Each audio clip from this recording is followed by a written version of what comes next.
Oh non, hein. Oh non, oh non, non, non, on n'a pas envie d'être égaré du tout dans la vallée infernale. Mais c'est quoi cette musique encore morose, etc. Allez, vas-y, balance-nous autre chose. Attends, moi j'ai autre chose à te proposer. Vas-y, vas-y, vas-y. Ah, Ah, ça, quand c'est- même.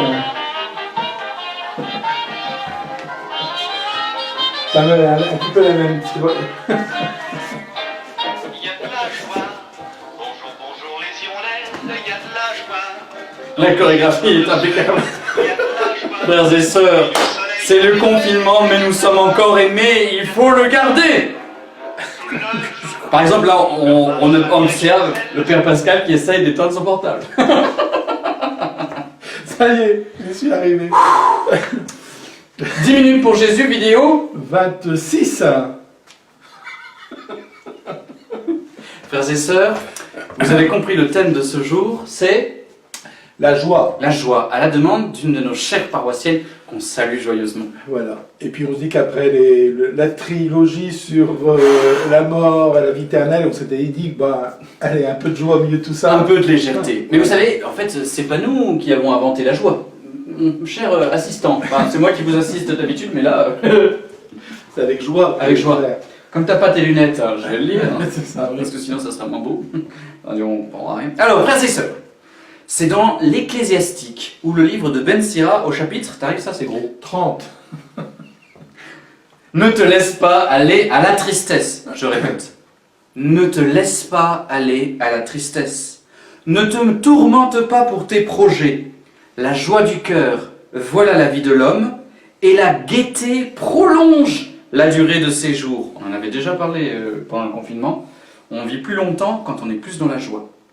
Ça a été prouvé scientifiquement. Divertis-toi, réconforte ton cœur, chasse loin de toi la Ah, là, je vois rien. tristesse. Tristesse. Car la tristesse en a perdu beaucoup, elle ne sert à rien. Ça, c'est génial. Frères et sœurs, la tristesse ne sert à rien. Enfin, l'émotion de la tristesse nous apprend des choses sur nous, mais cultiver la tristesse, c'est mortifère. Jalousie et colère abrègent la vie. Les soucis font vieillir avant l'heure. Certains dans cette pièce en ont eu plus que d'autres. Qui a le cœur joyeux a bon appétit, et ce qu'il mange lui profite. C'est pour ça qu'on a mangé une bonne raclette ce midi. C'est vrai, on a mangé une bonne raclette ce midi, on s'est dit on va pas se laisser abattre, on y va. Voilà. La joie. C'est vrai que quand on vit une période comme le confinement, on se dit où je vais trouver la joie. Où je vais trouver la joie. Ben, peut-être que... Peut-être l'image du désert. Oui, vas-y, vas-y. En fait, frères et sœurs, quand on traverse un désert, il faut avoir le bon sens de faire des provisions d'eau. On ne peut pas vivre sans joie. On en a besoin, notre cœur en a besoin. Mais comme on est des humains, il y a une part de la joie qui nous vient comme ça, mais il y a une autre part de la joie, il faut creuser, chercher, faire des réserves. Comment on fait des réserves d'eau quand on traverse un désert? On a besoin de joie, donc allons chercher la joie, là où elle se trouve, la joie du cœur, voilà la vie de l'homme. Et dans des moments plus difficiles comme on vit là, ben, peut-être que nos réserves, ce sont dans les joies qu'on a vécues avant. Dans le passé. On a vécu des bons moments, des bons souvenirs. D'ailleurs, quand on y pense, hop, ça nous met tout de suite La banane. la banane, etc. Et je me dis, mais voilà, c'est un trésor qu'on a accumulé, dans lequel il ne faut pas hésiter à l'épuiser quand ça ne va pas bien, pour que retrouver le tonus nécessaire. On met de l'eau dans nos bosses. On en a déjà dans nos bosses. Pareil, il y en a qui ont plus de bosses que d'autres. Ça va, on peut le garder ou c'est trop? Bon, passons. Première moyen de joie, c'est se rappeler des bonheurs qu'on a eus. Et en fait, alors c'est les bonheurs lointains, mais aussi les bonheurs prochains, c'est-à-dire chaque journée, Dieu nous donne des joies. Et donc le soir, avant de se coucher, on l'a déjà dit 1000 fois, mais on le répète parce que on l'oublie, on ne le fait pas, avant de se coucher, on regarde sa journée, on relit sa journée, et on note, on fait 3 soleils, 3 croix, 3 arcs-en-ciel, et on dit, ça c'est ma joie, ça c'est ma joie, ça c'est ma joie. Alors, le soleil, ou les rencontres avec les gens, une bonne blague, ou une parole de Dieu qui nous a nourris, ou voilà. Et je dirais la joie, c'est aussi ce qui devrait caractériser le chrétien. C'est vrai. Voilà. Parce que c'est un cadeau que Dieu nous fait pour en finir. Rien que le fait de penser que dans notre vie, il n'y a pas d'impasse. Il n'y a pas d'impasse. Même la mort n'est pas une impasse. Même la mort, frères et sœurs. Alors on se dit, ben voilà, c'est quand même une joie de se dire que ce cadeau que Dieu nous a donné, qui est la vie, déjà, ben, elle est pour toujours. Et donc, pourquoi m'empoisonner la vie avec parfois des petites choses qui enlèvent cette joie de mon cœur et qui ne m'apportent rien pour en finir. Rien que de la tristesse et parfois du désespoir. On a le don de s'empoisonner la vie pour des bricoles, les uns les autres. Alors que je pense que notre plus beau cadeau, le plus beau cadeau qu'on puisse faire à l'autre, ben, c'est de le voir heureux pour en finir. Des parents, ils n'ont qu'une envie, c'est de voir leurs enfants heureux. Dans un couple, ce qui donne la raison de vivre d'un couple, c'est de vouloir le bonheur de l'autre. Donc chercher à rendre heureux les autres nous rend en plus heureux nous-mêmes et nous donne de la joie. Donc, frères et sœurs, ça nous fait 2 et 3. Donc, la première, c'était la mémoire. La deuxième, en fait, la joie comme un acte de foi. C'est-à-dire, nous, chrétiens, nous croyons que Dieu nous veut heureux, donc soyons dans la joie. Et puis aussi, la joie vient de la charité. C'est-à-dire que si je sens qu'autour de moi, il y a besoin de joie, alors je vais puiser dans mes ressources pour donner de la joie. Et en fait, en donnant, ça me remplit le cœur. Voilà. Une joie donnée, il y a toujours un retour, je pense. Parce que rien que le fait de voir un sourire pointé sur le visage de l'autre, bah forcément que ça nous touche et que ça nous invite aussi à nous-mêmes à sourire. Et je crois qu'il faut qu'on arrête d'être complètement recroquevillé sur les petits soucis qu'on peut avoir de notre vie, ou parfois même les gros soucis. Et de se dire, mais ma vie, c'est pas que ça. Ma vie, c'est pas que ça. Ma vie, c'est pas que ça. Ma vie, c'est aussi des rencontres, c'est aussi des sourires, c'est aussi des moments où je me sens bien, etc. Voilà. Et parce que si on se replie uniquement sur ce qui va pas, bah évidemment que notre vie, je veux dire, on va se dire, elle vaut pas la peine d'être vécue. Il y a tellement de petites joies autour de nous. Il faut juste les cueillir, les unes après les autres. Et peut-être, ça va demander peut-être cette grâce à Dieu de nous donner suffisamment de foi pour regarder ces petites fleurs de joie qui sont tout autour de nous et que je n'ai qu'à cueillir. Ne laissons pas nos épreuves nous enfermer. Luttons contre nos désirs de nous enfermer. Vous savez, voilà, je suis triste, je mets de la musique triste et je parle de choses tristes comme ça, je suis triste et je tristise. Mais c'est marqué ici, la joie du cœur, voilà la vie de l'homme, ne te laisse pas aller à la tristesse. Il y a donc une forme de combat en nous, ça ne se fait pas tout seul.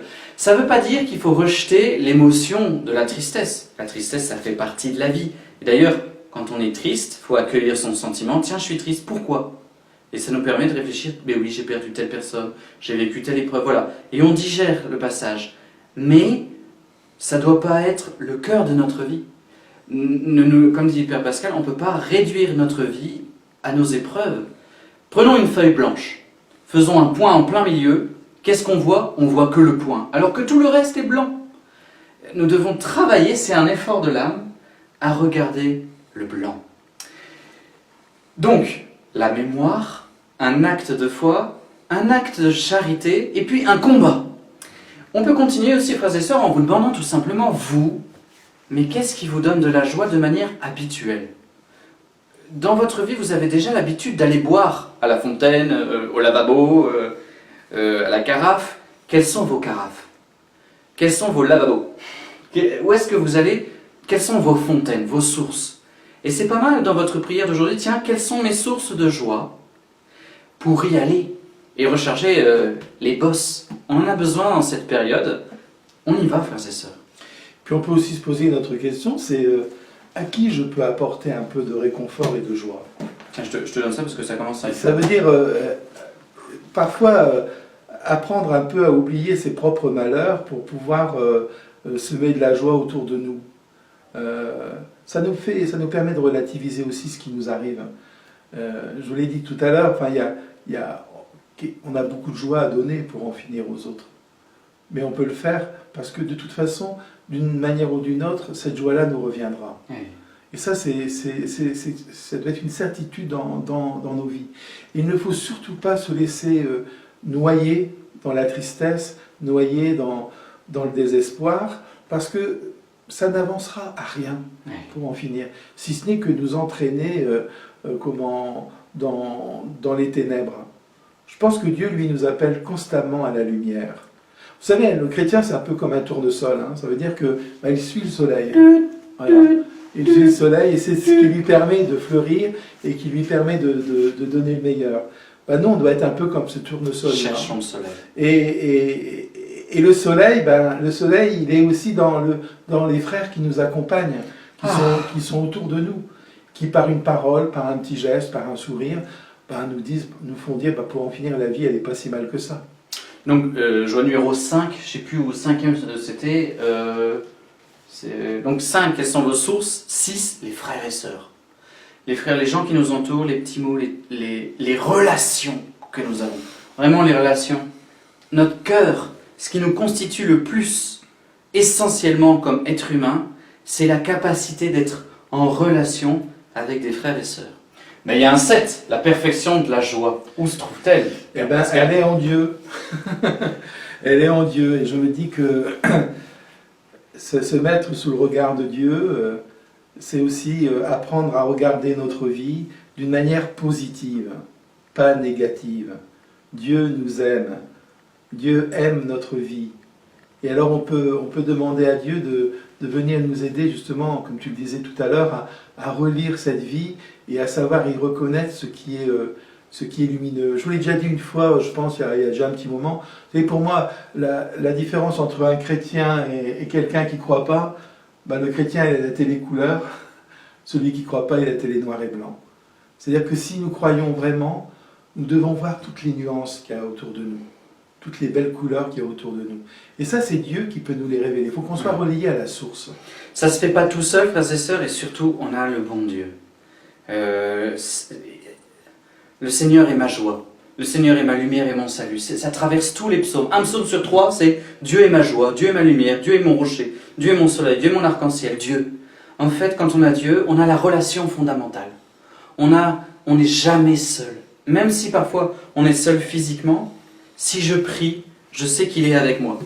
Si je prie, je sais que Dieu me remplit. Et il n'y a parfois pas forcément quelque chose à dire. Il est là, et c'est tout. Il m'aime, et c'est tout. Il me sauve, c'est tout. Dieu est là. Notre joie, notre vraie joie, c'est qu'on sait qu'on n'est jamais tout seul. Il ne nous laissera jamais tomber. Il est là, avec nous. Et donc dans les pires moments de notre vie, il faut se tourner vers le soleil pour qu'il illumine notre vie et qu'il nous aide à relativiser parfois les ténèbres de notre vie. On essaie de récapituler. Frères et sœurs, on travaille du soir, devoir du soir de confinement. C'était quoi le début? La mémoire. Quelles sont les joies des derniers mois? 2. Vous, quelles sont vos sources? C'était le 5, mais c'est pas grave. Les sources de joie habituelles. 3. C'est un combat. Donc allons-y. 4. Un acte de foi. Je crois en la joie. C'est un don, mais je dois y adhérer. 5. Être relié à la source. Relié à la source qui est Dieu, ça c'était 7. 6, les frères et sœurs. Et il nous en manque une. Vous n'avez plus qu'à regarder à nouveau cette vidéo. Voilà. En tout cas, je veux dire, il ne faut pas se laisser abattre, comme on dit. Je veux dire... La charité. Aider les autres. Voilà, c'est vrai qu'on vit des moments qui ne sont pas faciles. Et Dieu sait imaginez, moi je suis confiné avec le Père Pascal. Voilà. Et moi, ma joie, c'est des moments où je suis sans lui, quoi. Non, mais je crois que ce qui est important de se dire dans ce moment particulièrement difficile qu'on vit en ce moment avec les attentats, avec ce Covid, etc., c'est de dire, mais la vie l'emporte toujours. La vie l'emporte toujours. Et je dirais, la joie l'emporte toujours. C'est ce qu'il faut se dire. Parce qu'il est avec nous et parce qu'il ne nous laissera jamais tomber. Voilà. Au revoir.